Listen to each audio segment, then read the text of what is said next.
Selamat Selamat pagi. pagi.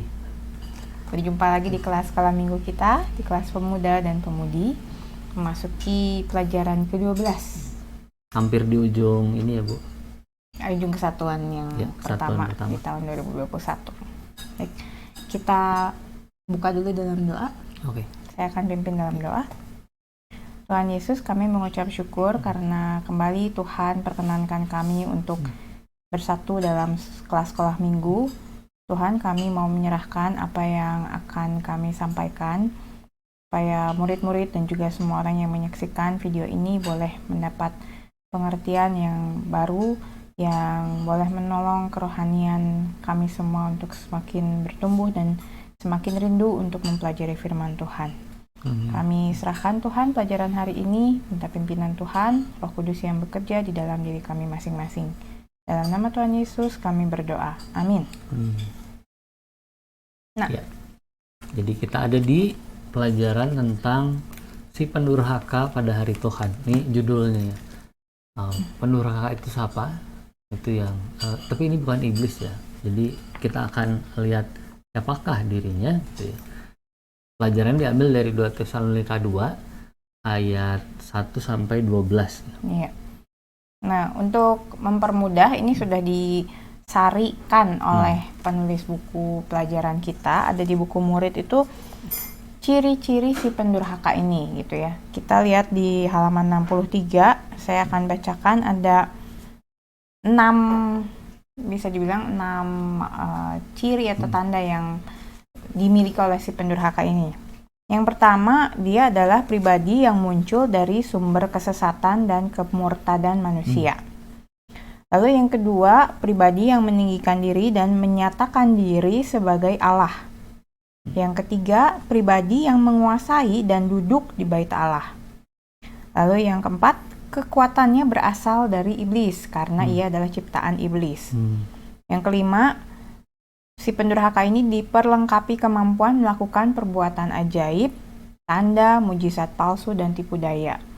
Lalu yang terakhir, pribadi ini, si pendurhaka ini akan dimusnahkan oleh Tuhan Yesus. Ini semua diambil dari 2 Tesalonika 2 ayat 3, 4, 9, 10.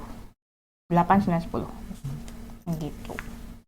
Menarik sih ya Pak ini kalau ngomongin si pendurhaka ini karena ya gimana ya, akhir zaman itu kan sesuatu yang misterius masih gitu ya. Dan sebenarnya tapi mungkin dijelasin juga kenapa kita harus ngebahas si pendurhaka ini sebetulnya.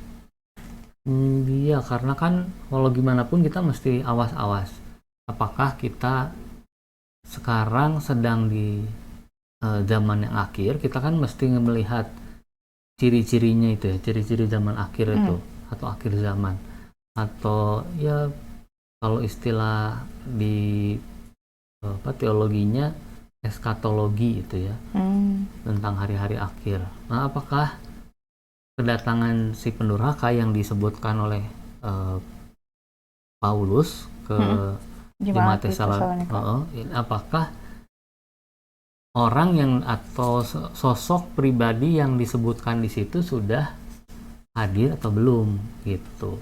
Nah, memang tadi kalau dilihat ayat per ayat juga supaya itu ya Bu, misalnya ayat 3 dibilang jangan kamu memberi diri disesatkan orang dengan cara bagaimanapun, sebab sebelum hari itu maksudnya hari akhir itu, sebelum hari itu haruslah datang dahulu murtad dan haruslah dinyatakan dahulu manusia durhaka yang harus binasa, yaitu lawan yang meninggikan diri di atas segala yang disebut atau yang disembah sebagai Allah gitu. Jadi dia meninggikan diri di hadapan, bukan di hadapan Allah, bahkan dia merasa dia lebih tinggi dari Allah gitu. Bahkan ia duduk di bait Allah dan mau menyatakan diri sebagai Allah. Nah, memang ada orang-orang yang berpikir, menafsirkan juga bahwa inilah yang kalau di buku itu sempat disebut bahwa ini adalah penguasa pada era itu, pada era Paulus hidup. Dekat-dekat itu lah ya. Berarti di bawah tahun 100 gitu. Masih di abad 1 gitu. Lalu kemudian setelah itu masuklah versi akhir zaman gitu. Nah, tapi kan kita akhir zaman itu jadi satu pernyataan yang mesti disamakan dulu ya, definisinya itu apa. Apakah kita setelah 2000 tahun ini, setelah dua milenium ya, apakah kita ini sedang ada di akhir zaman atau gitu ya. Itu yang seringkali membuat orang jadi punya penafsiran lagi yang baru gitu. Tapi kalau lihat dari pernyataan Alkitab bahwa di 2 Tesalonika bahwa Paulus bilang sebelum hari itu kita nggak bisa batasin durasinya sih. Yang pasti kalaupun orang itu sudah ada dulu, dia bukan berarti sekarang tidak akhir zaman gitu. Kan kita lagi menunggu kedatangan Yesus yang kedua kali gitu. Itu yang terpenting. Hari Tuhan itu hari kedatangan Yesus yang kedua kali. Semua selesai dan Tuhan Yesus datang. Makanya kalau kemarin itu Bu Vidin sempat dengar soal itu ya. Di dapat link seminar, entah konferensi gitu sih. Tentang akhir zaman itu ya.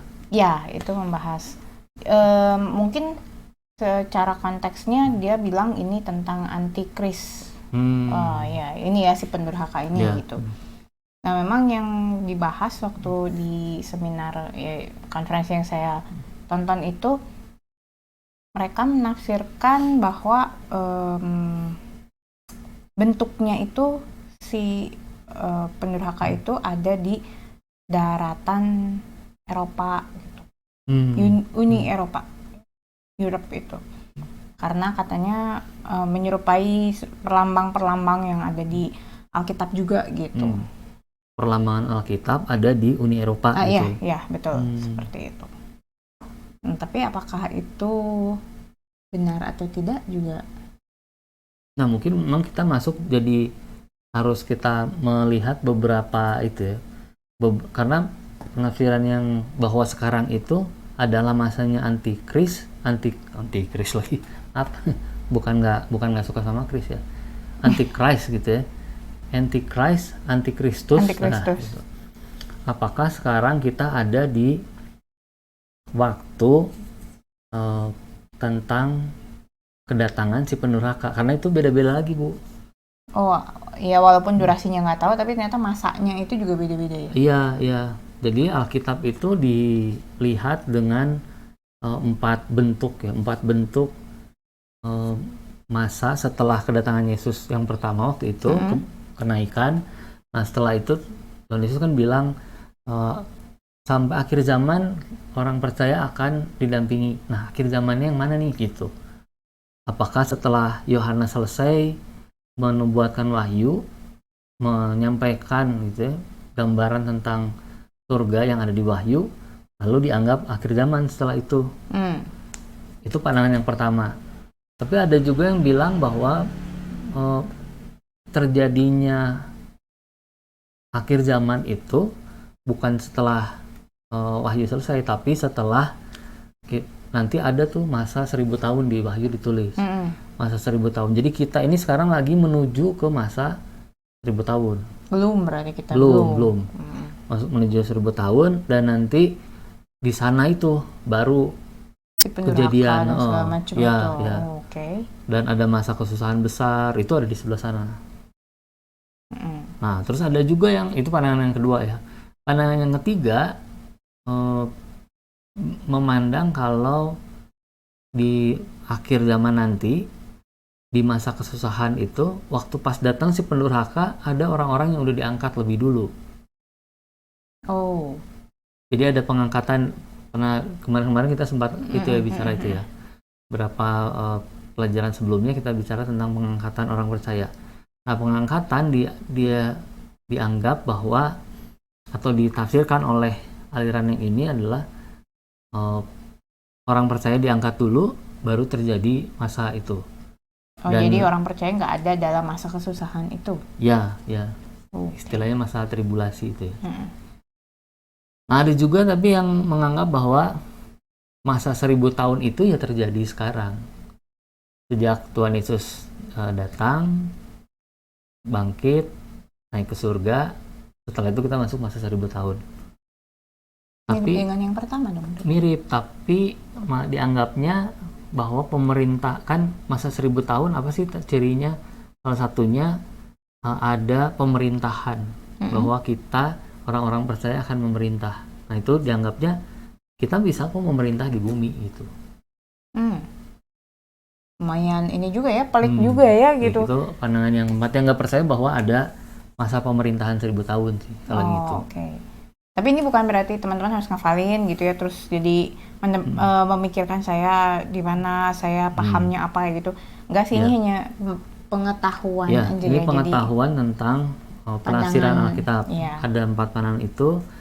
Tapi keempatnya sama-sama percaya bahwa Yesus Kristus sebagai Tuhan dan Juru Selamat. Nah itu yang ngebedain ya.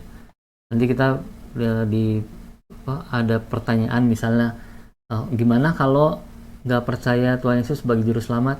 Ya enggak, kita nggak ngomongin orang-orang itu. Di luar itu. Gitu ya, di luar itu. Nah, jadi kalau misalkan semenarik itu gitu ya, masalah pandangan-pandangan ini gitu ya.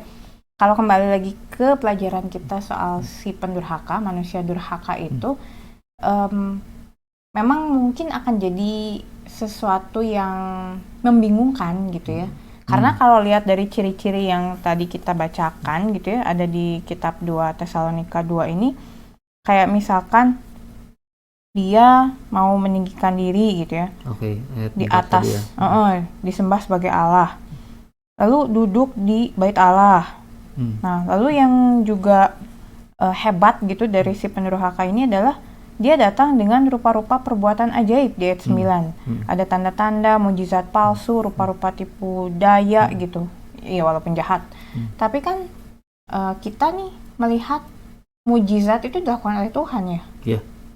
Sehingga kalau misalkan nanti ada mujizat yang ternyata dilakukan bukan oleh kuasa Tuhan Yesus, gimana dong kita bisa tahu gitu bahwa ini saatnya nih si manusia pendurhaka ini yang datang gitu ya. Ayat 9 itu yang tadi Ibu bilang itu ya, disertai rupa-rupa perbuatan ajaib, tanda-tanda dan bisa-bisa palsu. Ayat 10-nya dengan rupa-rupa tipu daya jahat terhadap orang-orang yang harus binasa karena mereka tidak menerima dan mengasihi kebenaran yang dapat menyelamatkan mereka. Ada kata kuncinya sih ya sebetulnya itu ya. Jadi mujizat-mujizat itu, mujizat yang palsu maksudnya, itu akan menyesatkan orang-orang yang menolak firman Allah, menolak Tuhan Yesus, menolak Alkitab sebagai kebenaran. Jadi mereka akan gitu. Nah, gimana dengan orang-orang yang percaya? Mereka akan lihat, akan kelihatan tuh bahwa ada perbedaannya. Walaupun memang kok gimana ya caranya kita ngebedain? Gimana sih kita bisa tahu bahwa misalnya kalau ada orang di luar Tuhan pakai kekuatan dia bilang, saya bisa kok nyembuhin penyakit kankernya kamu. Suruh bawa domba, datang ke rumahnya, disembelih. Terus sebelum disembelih dibacain dulu. Setelah disembelih, misalnya kanker ada di otak. Dibelah tuh kepalanya si domba itu, sudah ada penyakit kankernya. Bindahin gitu ya. Jadi pas dicek lagi ke dokter, penyakit kankernya udah hilang. Itu kan mujizat ya. Mujizat. Tapi apakah di dalam mujizat itu Tuhan Yesus dimuliakan? Kan enggak ya. Nah itu maksudnya membedakan nanti ya. Membedain bahwa mujizat-mujizat palsu itu hanya akan didengar, diminta, bahkan orang mau, tapi ujungnya bukan untuk memuliakan nama Tuhan. Memuliakan nama Tuhan. Menarik nih gitu ya. Jadi memang seperti pelajaran kita udah beberapa minggu ini tuh selalu pada akhirnya itu nasihatnya untuk selalu berjaga-jaga gitu ya, berawas-awas. Karena kita kalau dalam mata awam mungkin itu dianggap mujizat. Iya. Tapi kalau di mata kita orang Kristen, kita nggak bisa bilang itu mujizat. Iya, itu kekuatan. Ya, itulah. Gitu. Dan nggak ada kekuatan dunia, nggak ada kekuatan iblis ya. Yang ada kekuatan Tuhan dan Atau kekuatan bukan. Cuma gitu aja. Iya, jadi dan mau nggak mau sih cara untuk membedakan, untuk bisa peka gitu, apakah ini mujizat berasal dari kekuatan Tuhan atau bukan, harus kembali lagi kepada firman Tuhan. Yes. Dan nggak bisa cara instan, mau nggak mau ya baca. Punya pengalaman pribadi membaca firman Tuhan, sehingga kita juga akan punya kepekaan apakah ini benar berasal dari Tuhan atau bukan gitu ya. Memang ada bantuan seperti itu ya. Ada bantuan orang-orang percaya lain yang sudah lebih dulu mendalami misalnya gitu. Ada pendeta, ada apalagi orang-orang mungkin di gereja ada kakak rohani gitu ya. Kalau adik rohani kan bukan ya. Rohani maksudnya yang lebih paham gitu ya. Nah, mereka bisa diajak diskusi itu. Tapi bukan berarti nanti bergantung sama mereka juga. Nah, itu yang penting itu ya. Kita sebagai imamat yang rajani, Rasul Petrus bilang gitu, harus juga berhubungan langsung sama Tuhan. Jadi mereka bisa bantu kita untuk waktu tertentu. Tapi setelah mereka nggak ada, jangan sampai kita juga jadi wah mereka nggak ada terus kita nggak. Kita juga nggak tahu gitu gimana ya, harus nunggu yaitu para rohaniawan dulu gitu ya. Ada pengalaman salah satu raja di Raja Yehuda dulu, dia dinaikin selamat itu karena ada imam. Tapi setelah imam itu meninggal, dia berbalik dari Tuhan. Kan itu sedih ya, sayang gitu. Dia tuh diselamatin dari jadi raja dari umur 7 tahun. Tapi begitu imam itu meninggal, terus dia mulai berpaling dari Tuhan. Nah, jadi kekuatan imannya itu bergantung orang ya? Masih bergantung orang. Kita nggak mau begitu pendeta kita meninggal atau kakak rohani kita pindah, gitu ya? Kita pindah rumah, pindah kerjaan, terus jadi nggak bergantung kan? Padahal bergantungnya ini hanya Yesus saja, hanya Alkitab saja yang jadi kebenaran kita. Demikian pelajaran kita. Jadi jangan takut menghadapi si pendurhaka itu, ataupun dengan ramalan-ramalan, tafsiran-tafsiran orang. Kembali lagi kita kepada Alkitab. Iya. Dasarnya tetap dari Alkitab ya. Kita menutup. Ya, silakan Bapak pimpin dalam doa. Baik, kita berdoa ya, Talita. Berdoa dulu. Yuk. Terima kasih Bapak di surga atas penyertaan Tuhan sehingga kami bisa melihat beberapa bagian Alkitab secara lebih mendalam, juga bagaimana kami menerapkan kebenaran firman Tuhan itu dalam hidup keseharian. Kami menyerahkan agar semua kebenaran ini dan juga pengharapan iman kami setelah mendengar juga membaca firman Tuhan boleh semakin bertumbuh, boleh semakin diperkaya oleh pemahaman karena Roh Kudus bekerja di dalamnya. Terima kasih Bapak di surga, pertemukan kembali kami dalam video selanjutnya di minggu depan. Dalam nama Tuhan Yesus kami berdoa dan bersyukur. Amin. Terima kasih ya, sudah menyaksikan. Maaf ini ada tambahan.